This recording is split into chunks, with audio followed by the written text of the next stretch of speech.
A conversation over drinks that included wife bashing. And then the unexpected. One of the men apparently was talking about ways to kill his wife. Bill Miston is in Kenosha as day 3 of the testimony in the Mark Jensen homicide trial wraps up today.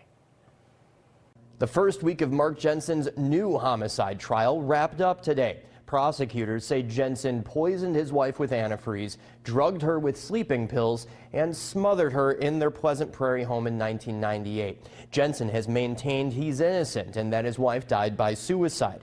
Today, prosecutors called a former co-worker of Mark Jensen's who said Jensen told him he had a problem. He was talking about the strangest things. I mean, I couldn't believe that somebody would talk about killing their wife. Ed Klug says he and some other people were at a financial conference in St. Louis in November 1998. After a number of drinks, the conversation started in the bar and later the lobby. One of the people there was Mark Jensen. Mark was talking about how to get rid of the problem. His wife.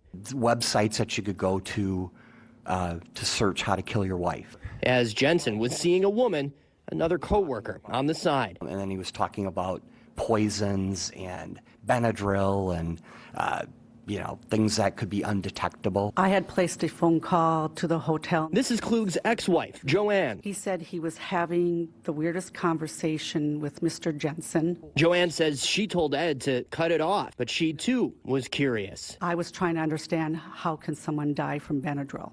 So did you ask Mr. Klug about that? Yes, I did ask. And do you recall what Mr. Klug told you in response to that question? And he told me antifreeze. The two say they didn't want to talk about it further, even after hearing a month later that Julie Jensen died and didn't go to the police for years. It was like having an elephant in the room. Until they were contacted months before Jensen's first trial. On cross-examination, the Klugs said that they didn't talk about the antifreeze or Benadryl when they first spoke to police and called into question Ed Klug's ability to remember the events of that conversation back in that hotel in 1998, considering he had been drinking alcohol. Testimony is set to resume on Tuesday. Reporting in Kenosha, Bill Miston, FOX 6 News.